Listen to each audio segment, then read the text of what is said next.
안녕하세요. 모두가 행복한 연세병원 병원장 전성하입니다. 오늘은 항암 부작용 중에 발생하는 구내염, 입안에 생기는 염증에 대해서 오늘 말씀을 드리도록 하겠습니다.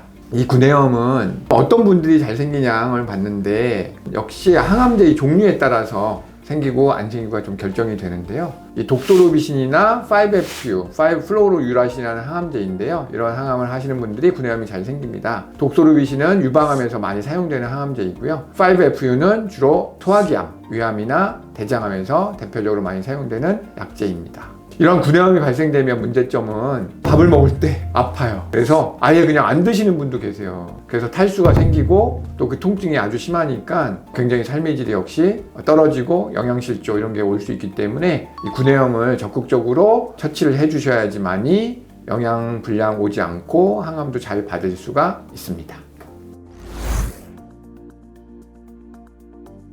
그러면은 어떻게 하면 좀 예방을 할 수 있나 생각해 보면 항암은 아무래도 면역력이 떨어지다 보니까 잇몸 염증이나 이런 것들이 또 많이 생기니까 구강 위생을 좀 한번 받아보시는 것이 좋은 예방 방법이고요. 이제 5FU 같은 경우에는 좀 예방하기 위해서 얼음을 입에 물고 계시면 냉동 치료라고 하는데 그러면 조금 구내염이 덜 발생한다고 합니다.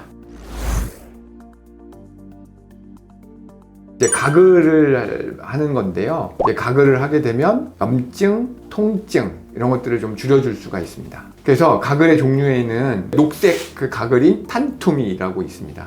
이거는 벤지다민이라는 성분이 들어가 있는 건데요. 이게 항염증 작용을 하는 성분입니다. 그래서 통증도 조절해주고 염증도 좀 조절해주는 역할이 있고요. 그 다음에 빨간색 헥사메딘이라고 하는 좀 핑크색 가글이 있는데요. 이거는 항생제입니다. 여러 가지 균들을 살균해주는 그런 역할을 하고 있습니다. 근데 이 탄툼이나 헥사메딘이 좀 단점이라고 하는 거가 좀 많이 건조해 있거나 이럴 때는 오히려 더 건조가 되는 느낌이 있어서 좀 안 맞는 분도 있으세요. 그냥 가장 흔하게 사용할 수 있는 게 그 베이킹 소다 아시죠? 그거를 생리식염수, 그런 이제 생리식염수에 베이킹 소다를 넣으면은 약간 알칼리가 돼가지고서 구강에 있는 세균을 좀 없앨 수가 있고 또 이 부드럽게 하는 작용이 있습니다. 이제 오히려 방사선 같은 걸로 인해서 생기는 구내염 같은 경우에는 이런 중조 가글이 더 좋을 수도 있습니다. 그 다음에 또 염증이 심할 때에는 스테로이드, 덱사라고 하는 스테로이드를 물처럼 희석해가지고 쓰는 덱사 가글도 있고요. 그 다음에 리도케인이라고 그래서 이 마취제입니다. 마취제를 이제 가글로 하는 것도 있어요. 우리 내시경 하실 때 입안에 찍찍 뿌리는 게 있습니다. 그러면 이게 목이 마비되는 느낌이 있죠. 그게 바로 리도케인이에요. 리도케인 가글의 단점은 한 다음에 이게 마취가 풀린 다음에 드셔야지 그냥 드시면 잘못하면 식도가 아니라 기도로 음식이 넘어가요. 그러면 폐렴 같은 게 생길 수 있기 때문에 반드시 좀 주의를 하셔야 됩니다. 그래서 여러 가지 이런 가글 같은 것이 있고요. 구내염을 없앨 수 있는 그런 약재들도 있습니다. 우리가 뭐 셀레늄이라든지 이런 약재들이 대표적으로 항염증 작용이 있어가지고 이제 그런 약들을 적절히 잘 쓰면 이제 구내염이 좀 빠르게 회복될 수가 있고요. 그 다음에 한방 가글도 있고요. 또 침치료 이런 것들도 연구가 많이 되어 있습니다.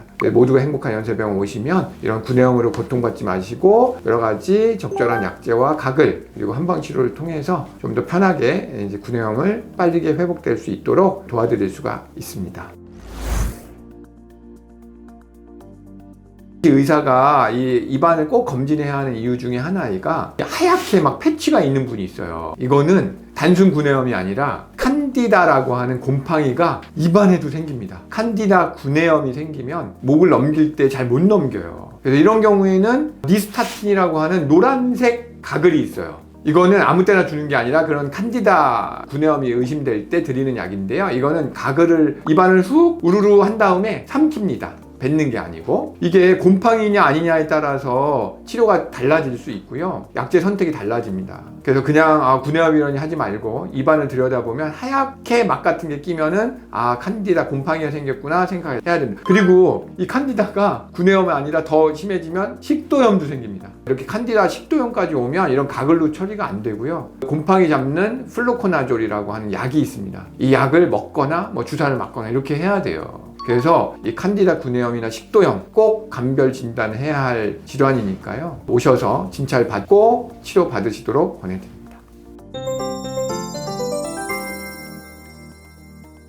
궁금하신 거 있으시면 댓글 달아주시면 성심성의껏 답변을 드리도록 하겠습니다.